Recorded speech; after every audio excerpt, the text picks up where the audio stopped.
विदर्भातील शेतकऱ्यांसाठी एक आनंदाची बातमी आली आहे।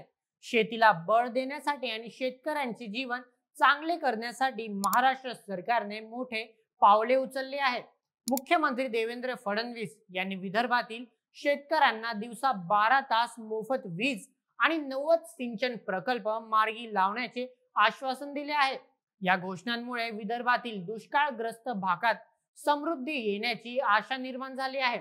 चला जाणून घेऊया या योजनाचा तपशील आजच्या व्हिडिओमध्ये। नमस्कार, मी नील सोनार, तुम्ही पाहतात बोल-एम-एच। विदर्भातील शेतकऱ्यांचे जीवन बदलण्यासाठी मुख्यमंत्री देवेंद्र फडणवीस यांनी वर्धा जिल्ह्यातील आर्वी येथे एका कार्यक्रमात मोठ्या घोषणा केल्या।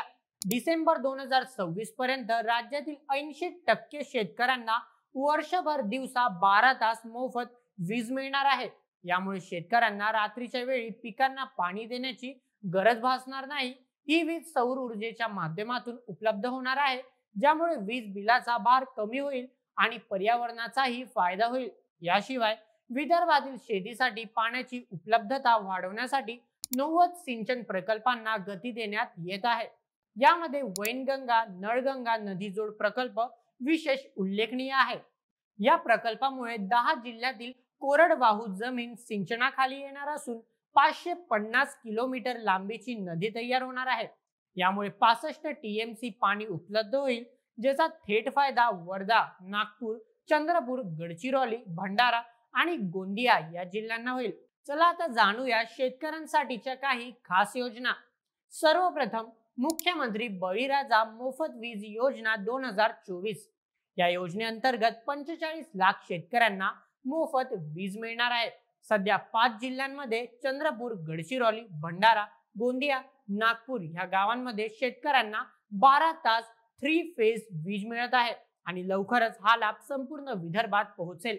मग मुख्यमंत्री सौर कृषी वाहिनी योजना 2.0। शेतकऱ्यांना कृषी पंपांना दिवसा अखंडित वीज मिळावी यासाठी कृषी वाहिन्यांचे सौर ऊर्जीकरण केले जात आहे। मग प्रधानमंत्री सूर्य घर मोफत वीज योजना। या योजनेद्वारे मध्यमवर्गीय आणि गरीब कुटुंबांना 300 युनिट पर्यंत मोफत वीज मिळेल, ज्यामुळे त्यांचे वीज बिल कमी होईल। आर्वी येथे मुख्यमंत्र्यांनी अनेक विकास कामांचे ई लोकार्पण आणि ई भूमिपूजन केले। यामध्ये आर्वी उपसा सिंचन योजना, गांधी विद्यालयाची नवीन इमारत, स्विमिंग पूल, अंतर्गत रस्ते, सारंगपुरी तलावाचे सौंदर्यीकरण आणि उपजिल्हा रुग्णालयातील 100 खाटांची इमारत याचा समावेश आहे। याशिवाय समृद्धी महामार्गावरील नोडवर MIDC उभारून रोजगाराच्या नव्या संधी निर्माण केल्या जाणार आहेत। मुख्यमंत्र्यांच्या या घोषणांमुळे विदर्भातील शेतकऱ्यांना मोठा दिलासा मिळणार आहे। मोफत वीज आणि सिंचन प्रकल्पांमुळे शेतीला नवसंजीवनी मिळणार असून दुष्काळग्रस्त विदर्भ आता समृद्धीच्या दिशेने वाटचाल करेल। सरकारच्या या प्रयत्नांना शेतकऱ्यांचा पाठिंबा मिळत आहे आणि येत्या काही वर्षात विदर्भातील शेती आणि ग्रामीण भागात मोठा बदल दिसेल।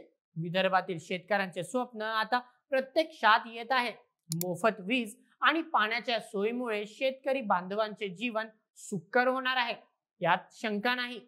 तुम्हाला या योजनांबद्दल काय वाटते? तुमच्या गावात याचा कसा फायदा होईल आम्हाला नक्की कळवा आणि अशाच महत्त्वाच्या बातम्यांसाठी आमच्याशी जोडले राहा। तुमचे मत आम्हाला कमेंटमध्ये सांगायला विसरू नका आणि अशाच व्हिडिओंकरिता सबस्क्राइब करा बोल-एम-एच आपल्या YouTube चॅनलला।